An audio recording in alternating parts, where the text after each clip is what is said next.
ಶಾಸಕರೊಂದಿಗೆ 1-to-1 meeting ಅನ್ನ ನಡೆಸಲಿದ್ದಾರೆ ಸುರ್ಜೇವಾಲಾ. ಪಕ್ಷದ ಹಿರಿಯ ಶಾಸಕರು ನೂತನ ಶಾಸಕರ ಜೊತೆ 1-to-1 ಮೀಟಿಂಗ್ ನಡೆಯುತ್ತೆ. ನಾಳೆ ಬೆಂಗಳೂರಿಗೆ ರಾಜ್ಯ ಕಾಂಗ್ರೆಸ್ ಉಸ್ತುವಾರಿ ರಣದೀಪ್ ಸುರ್ಜೇವಾಲಾ ಭೇಟಿಯನ್ನ ನೀಡಲಿದ್ದಾರೆ. ಶಾಸಕರೊಂದಿಗೆ ಒಬ್ಬೊಬ್ಬರನ್ನಾಗಿ ಕರೆದು ಮಾತನಾಡಿಸಲಿದ್ದಾರೆ. ಕೆಪಿಸಿಸಿ ಕಚೇರಿಗೆ ಭೇಟಿಯನ್ನ ನೀಡುತ್ತಾರೆ. ಈ ಸಂದರ್ಭದಲ್ಲಿ ಎಲ್ಲ ಶಾಸಕರು ಮತ್ತು ನೂತನ ಶಾಸಕರ ಜೊತೆಯಲ್ಲಿ ಪಕ್ಷದ ಹಿರಿಯ ಶಾಸಕರು ಯಾರೆಲ್ಲ ಇದ್ದಾರೆ ಅವರು ಮತ್ತು ನೂತನ ಶಾಸಕರ ಜೊತೆಯಲ್ಲಿ 1-to-1 ಮೀಟಿಂಗ್ ಮಾಡ್ತಾರೆ ಅನ್ನುವಂತಹ ಮಾಹಿತಿ ಲಭ್ಯ ಆಗಿದೆ. ಕೆಪಿಸಿಸಿ ಕಚೇರಿಗೆ ಭೇಟಿಯನ್ನ ನೀಡುತ್ತಾರೆ.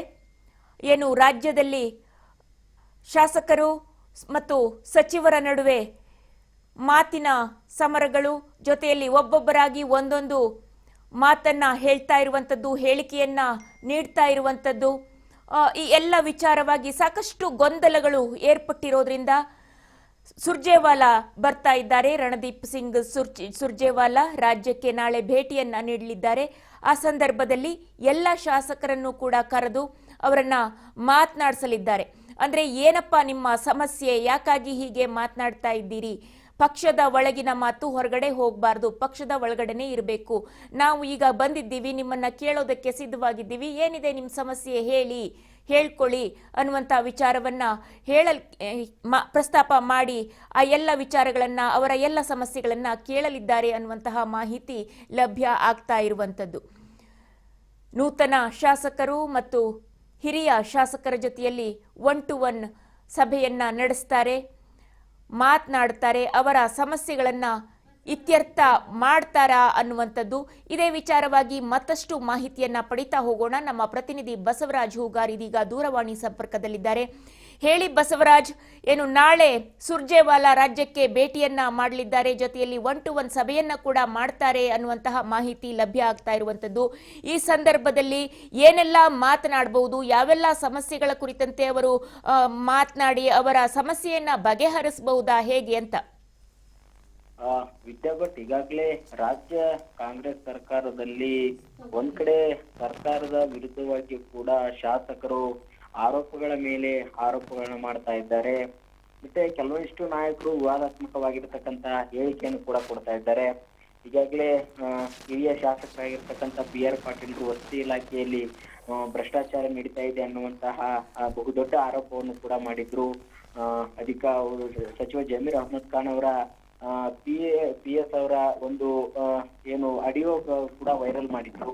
ಹಾಗಾಗಿ ದೊಡ್ಡ ಮಟ್ಟಿಗೆ ಚರ್ಚೆ ಗ್ರಾಸವಂತ ಸಂದರ್ಭದಲ್ಲಿ ಇದು ಪಕ್ಷಕ್ಕೆ ಮತ್ತು ಸರ್ಕಾರಕ್ಕೂ ಕೂಡ ಮುಜುಗರ ಆಗುವಂತಹ ರೀತಿಯಲ್ಲೂ ಕೂಡ ಇತ್ತು. ಹಾಗಾಗಿ ಇದನ್ನು ಕೂಡ ಹೈಕಮಾಂಡ್ ನಾಯಕರು ವರದಿ ತೆಗೆದುಕೊಂಡು ಇದೀಗ ಕೆಲವೊಂದಿಷ್ಟು ಶಾಸಕರು ಅನುದಾನದ ಒಂದು ವಿಚಾರಕ್ಕೆ ಸಂಬಂಧಪಟ್ಟಂತೆ ಅಸಮಾಧಾನ ತೋರ್ತಾ ಇದ್ದಾರೆ, ಸರ್ಕಾರದ ವಿರುದ್ಧವಾಗಿ ಮಾತನಾಡ್ತಾ ಇದ್ದಾರೆ. ಆ ಎಲ್ಲಾ ಶಾಸಕರಿಗೂ ಕೂಡ ವಿಶ್ವಾಸಕ್ಕೆ ತೆಗೆದುಕೊಳ್ಬೇಕು ಮತ್ತು ಅವರ ಅಸಮಾಧಾನಗಳು ಏನಿದೆ ಅನ್ನುವಂಥದ್ದನ್ನ ಕೂಡ ತೆಗೆದುಕೊಳ್ಳಲಿಕ್ಕೆ ನಾಳೆ ರಾಜ್ಯ ಕಾಂಗ್ರೆಸ್ ಉಸ್ತುವಾರಿಯಾಗಿರ್ತಕ್ಕಂಥ ಸುರ್ಜೇವಾಲಾ ಅವರು ಕೂಡ ಬೆಂಗಳೂರಿಗೆ ಆಗಮಿಸಲಿದ್ದಾರೆ. ಅವರು ಆಗಮಿಸಿದ ಸಂದರ್ಭದಲ್ಲಿ ಯಾವೆಲ್ಲ ಶಾಸಕರು ಅಸಮಾಧಾನ ತೋರಿದ್ದಾರೆ, ರಾಜು ಕಾಗೇರಿಯವರಾಗಿರ್ಬೋದು, BR ಪಾಟೀಲ್ರಾಗಿರ್ಬೋದು, ಮತ್ತೆ ಬೇಳೂರು ಗೋಪಾಲಕೃಷ್ಣ ಆಗಿರ್ಬೋದು, ಈ ಒಂದು ಕೆಲವೊಂದಿಷ್ಟು ಶಾಸಕರನ್ನು ಕೂಡ ಕರೆಸಿ ಒಂದಿಷ್ಟು ಸರ್ಕಾರಕ್ಕೆ ಮತ್ತೆ ಪಕ್ಷಕ್ಕೆ ಮುಜುಗರ ಆಗುವಂತಹ ರೀತಿಯಲ್ಲಿ ಹೇಳಿಕೆ ಕೊಡುವಂಥದ್ದಲ್ಲ, ಏನೇ ಇದ್ರು ಸಹಿತ ಅದನ್ನ ನೀವು CM ಅವರ ಹತ್ರ ಕುಳಿತು ಮಾತನಾಡಿ ಅದನ್ನ ಬಗೆಹರಿಸಿಕೊಳ್ಬೇಕು, ಹೊರತಾಗಿ ಬಹಿರಂಗವಾಗಿ ಈ ರೀತಿಯಾಗಿರ್ತಕ್ಕಂಥ ಮಾಧ್ಯಮಕ್ಕೆ ಹೇಳಿಕೆ ಕೊಡುವಂತೂ ಸರಿಯಲ್ಲ ಅನ್ನುವಂತಹ ಕೆಲವೊಂದಿಷ್ಟು ಬುದ್ಧಿವಂತ ಸೂಚನೆಗಳನ್ನು ಕೂಡ ನೀಡಲಿದ್ದಾರೆ ಎನ್ನುವಂಥದ್ದು.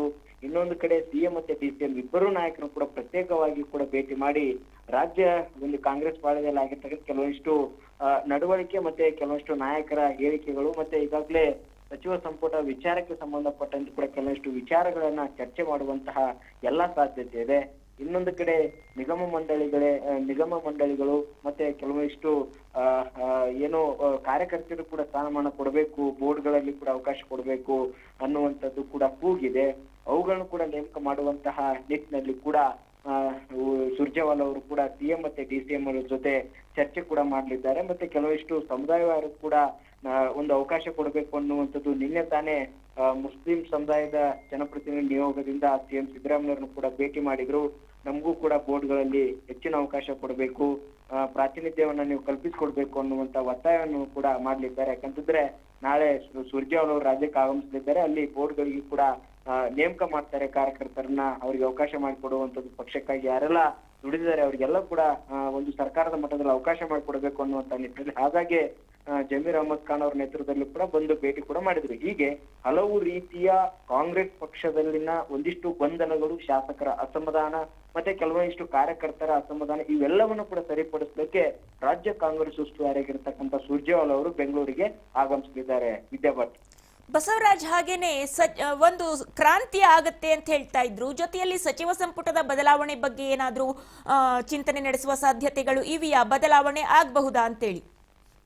ವಿದ್ಯಾಭಟ್, ಒಂದ್ ಕಡೆ ಈಗಾಗಲೇ ಸಚಿವ KN ರಾಜನ್ ಅವರು ಹೇಳಿದ್ರು, ಸೆಪ್ಟೆಂಬರ್ ನಂತರದಲ್ಲಿ ಒಂದಿಷ್ಟು ಕ್ರಾಂತಿ ಆಗ್ಬಹುದು, ರಾಜಕೀಯದಲ್ಲಿ ಬದಲಾವಣೆ ಆಗ್ಬಹುದು ಅನ್ನುವಂತಹ ಹೇಳಿಕೆಯನ್ನು ಕೂಡ ಕೊಟ್ಟಿರ್ತಕ್ಕಂಥದ್ದು. ಆ ಹೇಳಿಕೆ ಈಗ ಕಾಂಗ್ರೆಸ್ ಪಕ್ಷದ ವಲಯದಲ್ಲಿ ದೊಡ್ಡ ಮಟ್ಟದಲ್ಲಿ ಸಂಚಲನ ಮೂಡಿಸಿದೆ. ಅದಕ್ಕೆ ಪೂರಕವೆಂಬಂತೆ CM ಸಿದ್ದರಾಮಯ್ಯವರು ಕೂಡ ಇಂಥದೇ ಆಗುತ್ತೆ ಅಂತ ಹೇಳಿಲ್ಲ, ಅವರು ಬದಲಾವಣೆ ಆಗುತ್ತೆ ಅಂತ ಹೇಳಿದ್ದಾರೆ ಅನ್ನುವಂಥದ್ದನ್ನು ಕೂಡ ಒಪ್ಕೊಂಡಿದ್ದಾರೆ. ಹಾಗಾಗಿ ಆ ವಿಚಾರಕ್ಕೆ ಸಂಬಂಧಪಟ್ಟಂತೆ ಕೂಡ ಸುರ್ಜೇವಾಲ ಜೊತೆ ಚರ್ಚೆ ಆಗುವಂತಿದೆ. ಇನ್ನೊಂದು ಕಡೆ KPCC ಅಧ್ಯಕ್ಷ ಸ್ಥಾನ DK ಶಿವಕುಮಾರ್ ಅವರು ಬಿಟ್ಕೊಡ್ಬಹುದು ಅನ್ನುವಂತ ಮಾತನ್ನು ಕೂಡ ಸಚಿವ KN ರಾಜನ್ ಅವರು ಹೇಳಿರ್ತಕ್ಕಂಥದ್ದು. ಹಾಗಾಗಿ ಆ ಒಂದು ವಿಚಾರಕ್ಕೆ ಸಂಬಂಧಪಟ್ಟಂತೆ ಕೂಡ DCM DK ಶಿವಕುಮಾರ್ ಅವರು ಸುರ್ಜೇವಾಲ ಅವರ ಜೊತೆಗೆ ಪ್ರತ್ಯೇಕವಾಗಿ ಮಾತುಕತೆ ನಡೆಸಲಿದ್ದಾರೆ. ಈ ರೀತಿಯಾಗಿರ್ತಕ್ಕಂಥ ವಿವಾದಾತ್ಮಕ ಹೇಳಿಕೆ ಕೊಡುವ ಮುಖಾಂತರ ಪಕ್ಷದಲ್ಲಿ ಕಾರ್ಯಕರ್ತರಿಗೂ ಕೂಡ ಗೊಂದಲ ಸೃಷ್ಟಿ ಮಾಡ್ತಾ ಇದ್ದಾರೆ, ಮತ್ತೆ ಶಾಸಕರಿಗೂ ಕೂಡ ಗೊಂದಲವನ್ನ ಸೃಷ್ಟಿ ಮಾಡ್ತಾ ಇದ್ದಾರೆ. ಹಾಗಾಗಿ ಇಂತಹ ಹೇಳಿಕೆಗಳಿಗೆ, ಇಂತಹ ನಡವಳಿಕೆಗಳಿಗೆ ನೀವು ಬ್ರೇಕ್ ಹಾಕ್ಬೇಕು ಅನ್ನುವಂತ ನಿಟ್ಟಿನಲ್ಲಿ DK ಶಿವಕುಮಾರ್ ಅವರು ಸುರ್ಜೇವಾಲ ಅವರಿಗೆ ದೂರನ್ನ ಕೊಡ್ಲಿದ್ದಾರೆ, ಕೆಲವಷ್ಟು ಖಡಕ್ ಸೂಚನೆ ಕೊಡಬೇಕು ಅನ್ನುವಂಥದ್ದನ್ನು ಕೂಡ ಹೇಳಿದ್ದಾರೆ ಎನ್ನುವಂತ ಮಾಹಿತಿ ಇದೆ. ಇನ್ನೊಂದು ಕಡೆ ನೀವು ಹೇಳಿದಂತೆ ಸಚಿವ ಸಂಪುಟ ಸರ್ಜರಿ ಆಗುವಂತಹ ಎಲ್ಲಾ ಲಕ್ಷಣಗಳು ಕೂಡ ಈಗ ಕಾಂಗ್ರೆಸ್ ಪಕ್ಷದ ವಲಯದಲ್ಲಿ ಕಂಡು ಬರ್ತಾ ಇದ್ದಾವೆ. ಸಚಿವ KN ರಾಜನ್ ಅವರ ಹೇಳಿಕೆ ಆಗಿರಬಹುದು, ಮತ್ತೆ ಈಗಾಗಲೇ ಸಚಿವರ ಕಾರ್ಯವೈಖರಿ ಪಟ್ಟಿಯು ಕೂಡ ಹೈಕಮಾಂಡ್ ನಾಯಕರಿಗೆ ಸಲ್ಲಿಕೆಯಾಗಿದೆ. ಮತ್ತೆ ಈಗಾಗಲೇ ಕೆಲವಷ್ಟು ಹಿರಿಯ ಶಾಸಕರು ಆ ಸಚಿವ ಸ್ಥಾನ ಒಂದ್ ಕಡೆ ಕೊಡ್ತಾ ಇಲ್ಲ, ಸಂಪುಟದ ವಿಚಾರವೇ ತೆಗಿತಾ ಇಲ್ಲ ಸರ್ಜರಿ ಅನ್ನುವಂಥದ್ದು. ಹಾಗಾಗಿ ಈ ರೀತಿಯಾಗಿರ್ತಕ್ಕಂಥ ಅಸಮಾಧಾನ ತೋರ್ತಿದ್ದಾರೆ ಅನ್ನುವಂತಹ ಆರೋಪ ಕೂಡ ಇರುವಂತದ್ದು. ಹಾಗಾಗಿ ಆ ಒಂದು ವಿಚಾರಕ್ಕೆ ಸಂಬಂಧಪಟ್ಟಂತೆ ಕೂಡ ಚರ್ಚೆ ನಡೆಸಿ ಸದ್ಯದಲ್ಲೇ ಏನು KN ರಾಜನ್ ಅವರು ಹೇಳಿದಂತೆ ಸಚಿವ ಸಂಪುಟ ಪುನಾರಚನೆ, ಕೆಲವಿಷ್ಟು ಸಚಿವರನ್ನ ಕೈಬಿಟ್ಟು ಕೆಲವಿಷ್ಟು ಹಿರಿಯ ಶಾಸಕರನ್ನ ಸಂಪುಟಕ್ಕೆ ತೆಗೆದುಕೊಳ್ಬೇಕು ಅನ್ನುವಂತಹ ಲೆಕ್ಕಾಚಾರದಲ್ಲಿ ಕೂಡ ಸುರ್ಜೇವಾಲ ಅವರ ಜೊತೆ CM ಮತ್ತೆ DCM ಮೂವರು ನಾಯಕರು ಕೂಡ ಚರ್ಚೆ ನಡೆಸಲಿದ್ದಾರೆ. ವಿದ್ಯಾಭಟ್. ಬಸವರಾಜ್, ಹಾಗೇನೆ ಈ ಸಚಿವ ಸಂಪುಟ ಬದಲಾವಣೆ ಅಂದಿದ ತಕ್ಷಣದಲ್ಲಿ ಏನು DK ಶಿವಕುಮಾರ್ ಅವರಿಗೆ ರೊಟ್ಟಿ ಜಾರಿ ತುಪ್ಪದಲ್ಲಿ ಬಿದ್ದಂತ ಆಗ್ಬಹುದಾ ಅಂತ ಹೇಳಿ? ಯಾಕೆಂದ್ರೆ KPCC ಅಧ್ಯಕ್ಷ ಪಟ್ಟವನ್ನ ಬೇರೆಯವರಿಗೆ ಬಿಟ್ಕೊಡ್ಬೇಕು ಅಂತಾದ್ರೆ ಅವರು ಮುಖ್ಯಮಂತ್ರಿ ಪಟ್ಟಕ್ಕೆ ಬೇಡಿಕೆಯನ್ನ ಇಡಬಹುದಾ ಅಂತ ಹೇಳಿ? ಖಂಡಿತ ವಿದ್ಯಾಭಟ್. ಒಂದ್ ಕಡೆ ಈಗಾಗಲೇ DCM DK ಶಿವಕುಮಾರ್ ಅವರ ಪ್ರಬಲ ಒಂದು ಆಸೆ ಅಂತಂದ್ರೆ ಅವರು CM ಆಗ್ಬೇಕು ಅನ್ನುವಂಥದ್ದು. CM ಆದ್ರೆ CM ಆಗುವಂತಹ ಅವಕಾಶ ನೀವು ಕೊಟ್ರೆ ಮಾತ್ರ ನಾನು KPCC ಅಧ್ಯಕ್ಷ ಸ್ಥಾನ ಬಿಟ್ಟು ಕೊಡ್ತೇನೆ ಅನ್ನುವಂಥದ್ದು ಒಂದು ಕಡೆ ಅವರ ವಾದವಾಗಿರ್ತಕ್ಕಂಥದ್ದು. ಇನ್ನೊಂದು ಬಣ ಕಾಂಗ್ರೆಸ್ ಪಕ್ಷದಲ್ಲೇ ಇರ್ತಕ್ಕಂಥ ಇನ್ನೊಂದು ಬಣ DCM ಒಂದು ಸ್ಥಾನಮಾನವನ್ನು ಇನ್ನೂ ಕೂಡ ಹೆಚ್ಚಿಗೆ ಮಾಡಬೇಕು, DCM ಪಕ್ಷ ಹೆಚ್ಚುವರಿ DCM ಮಾಡಬೇಕು ಅನ್ನುವಂತಹ ನಿಟ್ಟಿನಲ್ಲಿ ಕೂಡ ಇರ್ತಕ್ಕಂಥದ್ದು ಕೂಡ ಇದೆ. ಆದ್ರೆ ಇಲ್ಲಿ DK ಶಿವಕುಮಾರ್ ಅವರು ನನಗೆ ಒಂದು CM ಸ್ಥಾನ ಕೊಟ್ರೆ ಮಾತ್ರ ನೀವು KPCC ಅಧ್ಯಕ್ಷ ಸ್ಥಾನ ಬೇರೆಯವ್ರಿಗೆ ಕೊಡ್ಬೋದು ಅಥವಾ DCM ಸ್ಥಾನ ಮತ್ತೊಂದು ಸೃಷ್ಟಿ ಮಾಡ್ಬೋದು. ಆದ್ರೆ ಒಂದು ವೇಳೆ ಏನಾದ್ರೂ CM ಸ್ಥಾನ ಕೊಡ್ಲಿಲ್ಲ ಅಂತಂದ್ರೆ ಯಾವುದೇ ಕಾರಣಕ್ಕೂ ಕೂಡ ನಾನು ಬಿಟ್ಕೊಡೋದಿಲ್ಲ ಅನ್ನುವಂತಹ ಲೆಕ್ಕಾಚಾರದಲ್ಲೇ DK ಶಿವಕುಮಾರ್ ಅವರು ಇರುವಂತದ್ದು. ಹಾಗಾಗಿ DK ಶಿವಕುಮಾರ್ನವ್ರನ್ನ ವಿಶ್ವಾಸಕ್ಕೆ ತೆಗೆದುಕೊಂಡು ಅವರಿಗೆ CM ಆಗುವಂತ ಅವಕಾಶವನ್ನ ಹೈಕಮಾಂಡ್ ನಾಯಕರು ಯಾವ ರೀತಿ ಸೃಷ್ಟಿ ಮಾಡ್ತಾರೆ, ಅದರಿಂದ ಆಗಿರ್ತಕ್ಕಂತ ಆಗುವಂತಹ ಪರಿಣಾಮಗಳನ್ನ ಎದುರಿಸುವಂತ ನಿಟ್ಟಿನಲ್ಲಿ ಹೈಕಮಾಂಡ್ ನಾಯಕರು ಯಾವೆಲ್ಲ ತಂತ್ರಗಾರಿಕೆಯನ್ನ ಹೂಡ್ತಾರೆ ಅನ್ನುವಂಥದ್ದು ಯಕ್ಷ ಪ್ರಶ್ನೆ ಆಗಿದೆ. ವಿದ್ಯಾಭಟ್. ಧನ್ಯವಾದಗಳು.